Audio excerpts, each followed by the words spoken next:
Hello friends, today we are going to talk about the thermodynamics of electrochemical cell. इसके साथ में एक छोटा सा और कंसेप्ट पढ़ेंगे, how to find out the standard electrode potential. ठीक है, तो पहले इसकी थोड़ी सी समझ ले लेते हैं. थर्मोडायनामिक्स ऑफ इलेक्ट्रोकेमिकल सेल, तो ये समझने के लिए मैं सबसे पहले समझूंगा एक, I am considering a reaction. Consider a cell reaction.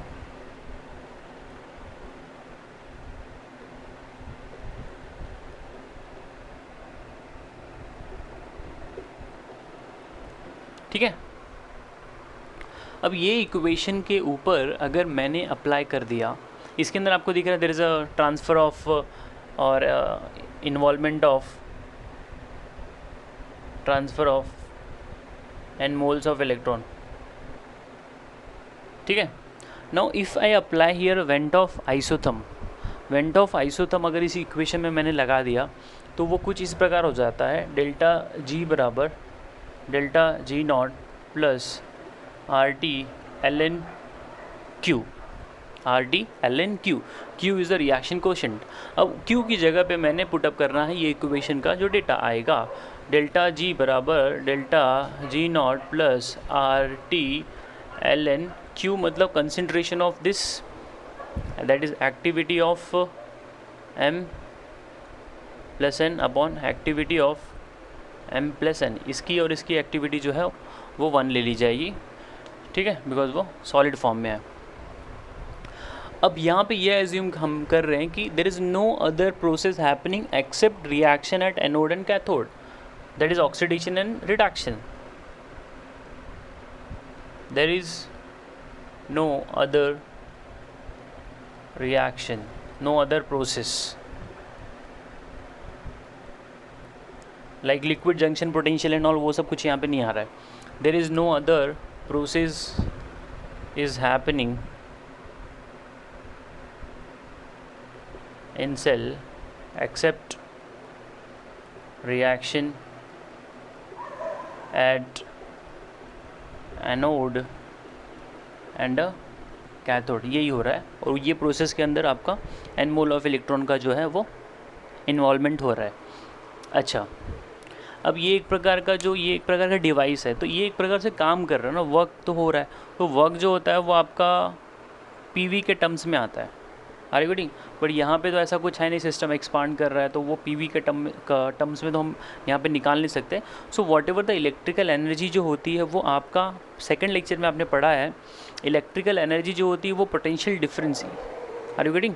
आपने उसके अंदर कितना number of moles of electron जा रहा है, दैट इज़ NFE के बराबर हो जाता है. जैसे कि मैंने आपको बताया था कि डैनियल सेल के अंदर कितना इलेक्ट्रिकल एनर्जी जो है वो कितना वर्क कर सकता है, तो हमने सिंप्लीफाई करके देखा था 12,300 जो है जूल्स के आसपास कुछ तो उसका वैल्यू आता है.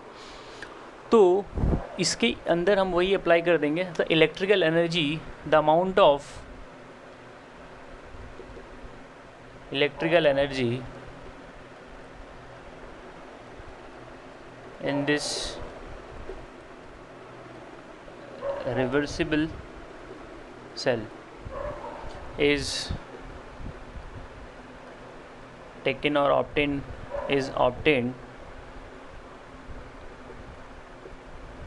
by NFE.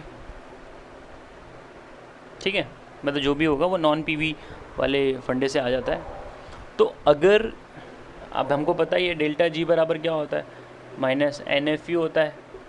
अगर डेटा यहाँ पे मैंने पुटअप कर दिया, डेल्टा जी नॉट मतलब स्टैंडर्ड है, स्टैंडर्ड मतलब आपका टेम्परेचर प्रेशर जो है वो आपका 1 एटमॉस्फेरिक प्रेशर रहेगा, रूम टेम्परेचर रहेगा, कंसनट्रेशन 1 मोलार रहेगी, तो वो स्टैंडर्ड है. तो ये हो जाएगा माइनस NFE बराबर minus NFE not plus RT ln, ये आपका जो है इसकी जगह पे मैंने क्या पुटअप कर देना है, क्यूब पुटअप कर देना है.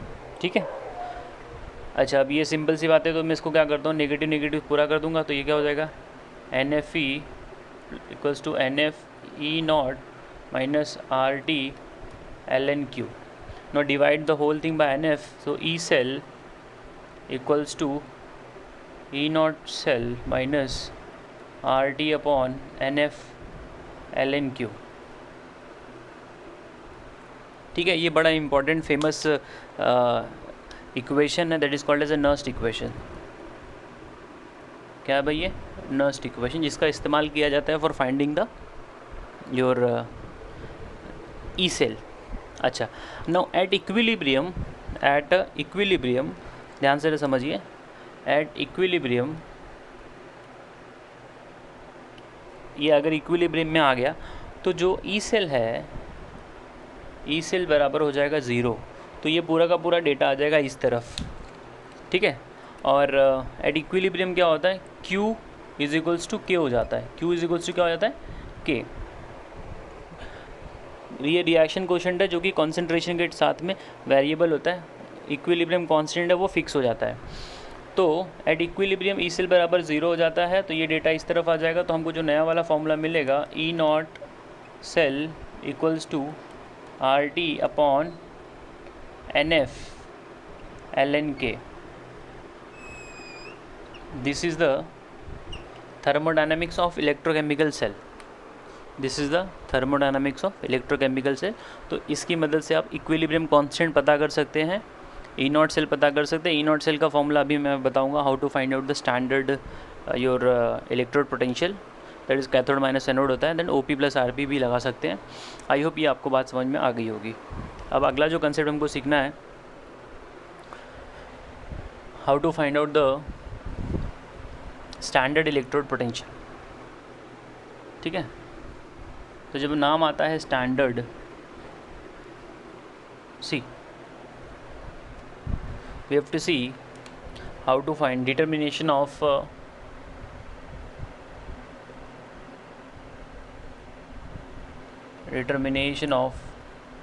स्टैंडर्ड इलेक्ट्रोड पोटेंशियल, ठीक है भाई। तो स्टैंडर्ड इलेक्ट्रोड पोटेंशियल को अगर आपने पता करना तो सिंपल सी बात है, आपके लिए दो इलेक्ट्रोड लगेंगे। एक का पोटेंशियल आपको पता होना चाहिए, दूसरे का जिसका पता करना है, ठीक है। जैसे हाइड्रोजन गैस इलेक्ट्रोड है SHE, तो उसकी हमको पोटेंशियल पता होती है 0 वोल्ट होता है, ठीक है। तो हाइड्रोजन को आपने क्या करना है, एनोड पे लगा देना है, और जो दूसरा वाला गिवन इलेक्ट्रोड है उसको आपने कैथोड पे लगा देना। अगर मैंने यहाँ पे कोई एक ले लिया मेटल आयन इलेक्ट्रोड मैंने ले लिया, सी द गिवन इलेक्ट्रोड जिसका आपने कौन से ये पोटेंशियल पता करना है, should be coupled at cathode and known electrode potential and known electrode,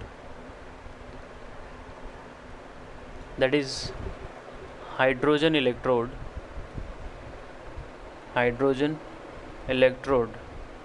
should be at, ये कैथोड पे जा रहा है तो वो किधर जाएगा भाई, एनोड पे जाएगा। कहाँ जाएगा, एनोड पे जाएगा, ठीक है।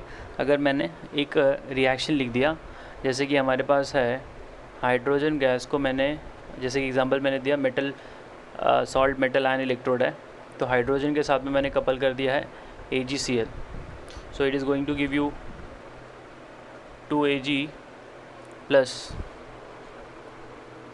2H plus 2Cl। Are you getting?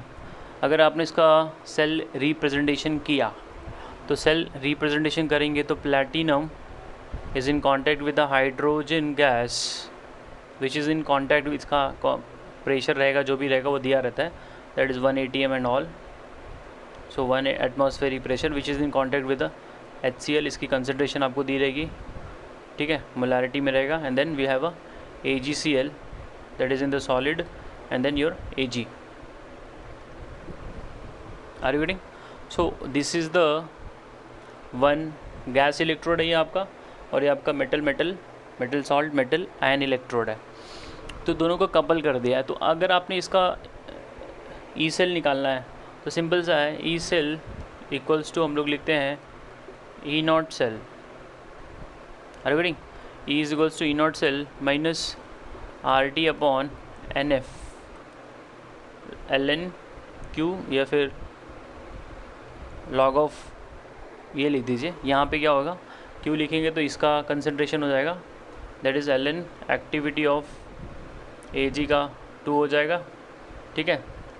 And then activity of H plus square, then activity of Cl minus का square upon this activity of hydrogen and then activity of AgCl।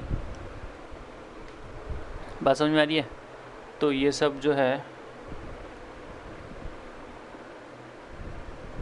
ऐसा रहेगा, जो भी उसका कोएफिशिएंट है वो पावर में चला जाएगा। अब ये E0 सेल है, ये कैथोड माइनस एनोड से निकाल देते हैं और OP प्लस RP से निकाल सकते हैं, ठीक है। तो ये जो है फार्मूला बनता है to find out the potential of unknown electrode. तो आप उसको कपल करें, इसी के अंदर मिल जाता है E0 cell, that is E0 OP plus E0 RP ये होता है, या E0 cathode minus E0 anode. कोई भी फॉर्मूला लगाइए, आपको E0 सेल पता चल जाएगा। So this is how we find out the standard electrode potential. Okay, thank you.